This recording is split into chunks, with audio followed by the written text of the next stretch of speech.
खतों का दौर गया, अब फरमान भेजे जाते हैं। जो करते हैं भारत की आत्मा परवार, वो सीधे कब्रिस्तान भेजे जाते हैं। अगर सरहद पर सेना लड़ रही होती है तो उनसे सवाल नहीं पूछे जाते, उनको सलामी दी जाती है कि जिस सनातन को मुगल की तलवार नहीं खत्म कर पाए, जिस सनातन को अंग्रेज की तोप नहीं खत्म कर पाए, उस सनातन को इनकी छोटी मोटी राजनीति क्या खत्म करेगी। अगर उसूल पर आए तो टकराना जरूरी है, अगर जिंदा हो तो जिंदा नजर आना जरूरी है।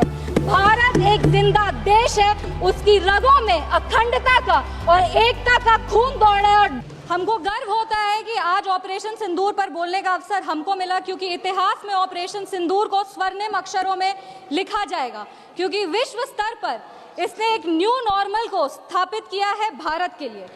ये न्यू नॉर्मल की जो नींव है वो सदियों पहले रामचरितमानस में लिख दी गई थी, जिसकी चौपाई है, बिनय न मानत जल्द ही जड़ गए 3 दिन बीत, बोले राम सकोप तब भय बिनु होए न प्रीत। इसका अर्थ ये है कि विनय और धैर्य जरूर ही महत्वपूर्ण गुण है, पर जब धैर्य का बांध टूट जाता है तो भय के बिना उसका कोई उपचार नहीं बचता। हमारी सरकार के दृढ़ संकल्प से और सेनाओं के अदम्य शौर्य के वजह से आज एक नए भारत को विश्व स्तर पर स्थापित किया गया। ये नया भारत क्या है? ये नया भारत वो है जो शांति के लिए गौतम बुद्ध और महावीर जी के दिखाए हुए पथ पर तो चलता है, पर अगर राष्ट्र सुरक्षा की और राष्ट्र हित की बात हो तो प्रभु श्री राम के धनुष को और श्री कृष्ण के सुदर्शन चक्र को भी उठाना जानता है।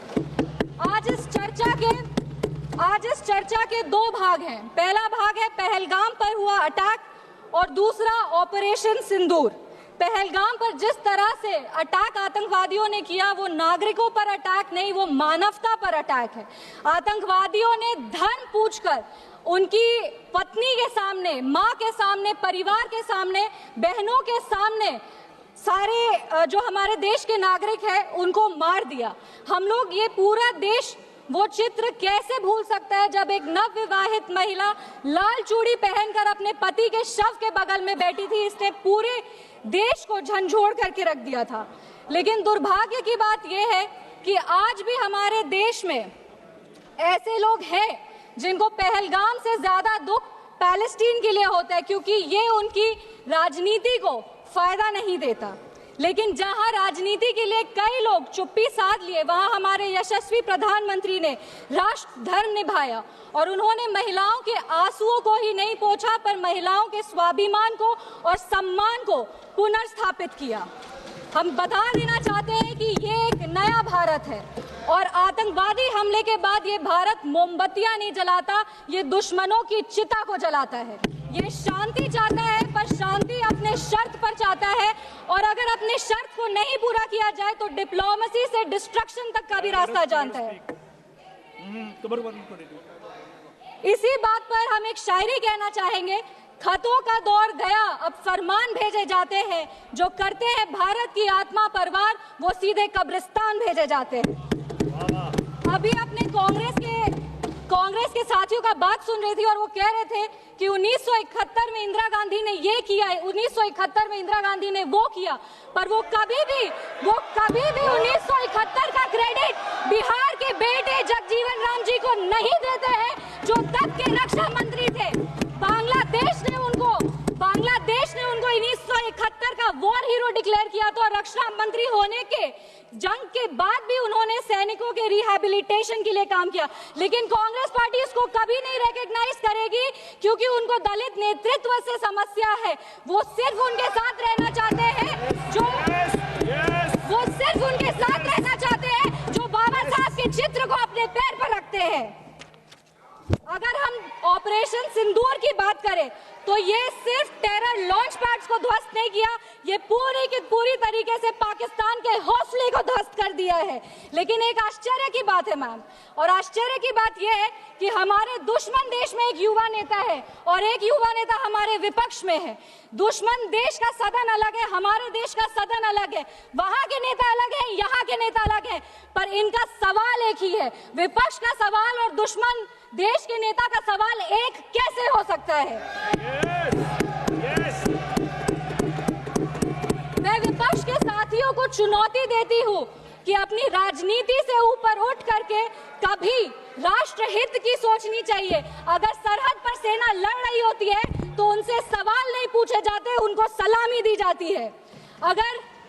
अगर विपक्ष की बात सुबह से सुने जा रहे हैं और उनकी बात को ध्यान से सुने तो वो बार बार कह रहे हैं कि सरकार ने सरेंडर कर दिया, सरकार ने सरेंडर कर दिया। सरेंडर से इनका विशेष लगाव इसीलिए भी है क्योंकि इतिहास गवाह है इन्होंने कितने बार विश्व के सामने भारत का सर झुका दिया है। 1962 में नेहरू जी की दोस्ती की नीति ने हमारे देश के धज्जियां उड़ा दिए थे। 14,500 वर्ग मील जमीन पर कब्जा कर लिया था। अमेरिका के तब के राष्ट्रपति ने कहा था कि भारत हमसे भीख मांगते हुए आया था। 1971 में वेस्टर्न मीडिया ने प्रधानमंत्री के बारे में जो भी कहा हो, उन्होंने हमारे देश के बारे में, भारत के बारे में कहा कि भारत एक धोखेबाज देश है और भारत नागरिक धोखेबाज लोग हैं। ये था भारत का इमेज आपके शासनकाल में। 1985 में CIA के क्लासिफाइड रिपोर्ट्स है कि विदेशी तंत्र भारत की सरकार को चलाती थी। इनसे जवाब मांगिए। 2001 विश्व के सबसे बड़े लोकतंत्र के सबसे बड़े मंदिर पर हमला हुआ और ये लोग चुप बैठे रह गए। 2008 मुंबई अटैक, पूरी तरीके से देश को झकझोर दिया गया, पर इन्होंने कभी नहीं जवाब दिया। अगर आज आतंकवादियों को जवाब दिया है तो वो हमारे यशस्वी प्रधानमंत्री श्री नरेंद्र मोदी जी की सरकार ने दिया है। पर इनके राष्ट्रीय अध्यक्ष, कांग्रेस पार्टी के राष्ट्रीय अध्यक्ष कहते हैं कि ऑपरेशन सिंदूर एक छोटा मोटा ऑपरेशन था। ये इनकी विचारधारा का समस्या है। इनको लगता है कि ऑपरेशन सिंदूर एक छोटा मोटा ऑपरेशन था, पर ये इनकी गलती नहीं है। इनकी विचारधारा ये कहती है कि अगर हिंदू धर्म को आगे लेके जाओ, हिंदू धर्म के पक्ष में बोलो तो वो सैफरन टेरराइजेशन है। पर इनकी राजनीति के लिए ये कहते हैं आतंकवादियों का कोई धर्म नहीं होता। ये दोहरा चरित्र क्यों है इनका? आतंकवादियों ने हमारे नागरिकों को धर्म पूछकर मार दिया। हम उनको कहना चाहते हैं कि जिस सनातन को मुगल की तलवार नहीं खत्म कर पाई, जिस सनातन को अंग्रेज की तोप नहीं खत्म कर पाई, उस सनातन को इनकी छोटी मोटी राजनीति क्या खत्म करेगी?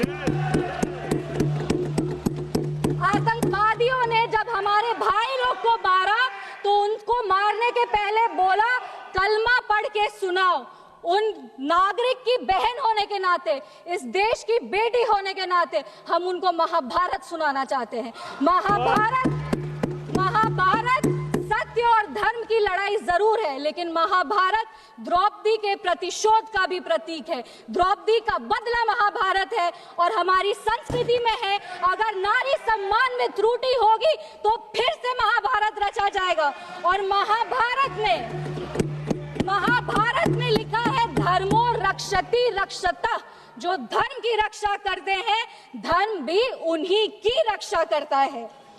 विशेष रूप से हम धन्यवाद देंगे हमारे यशस्वी प्रधानमंत्री श्री नरेंद्र मोदी जी का, जिन्होंने ऑपरेशन सिंदूर का नाम ऑपरेशन सिंदूर रखकर पूरी दुनिया को बता दिया है कि एक चुटकी सिंदूर की कीमत क्या होती है। और जिसने हमारी महिलाओं के, इस देश की बेटियों के, हमारी बहनों के सिंदूर को उजागर किया, उसको हमारी सरकार ने, हमारी सेना ने मिट्टी में मिला दिया है। अपने वाणी को विराम देने के पहले बस एक पंक्ति पढ़ेंगे। अगर उसूल पर आए तो टकराना जरूरी है, अगर जिंदा हो तो जिंदा नजर आना जरूरी है। भारत एक जिंदा देश है, उसकी रगों में अखंडता का और एकता का खून दौड़ा है। और जब जब भारत की अखंडता पे और एकता पर प्रहार होगा, भारत एकजुट होकर के मुंह तोड़ जवाब देगा। जय हिंद, जय बिहार, भारत माता की जय।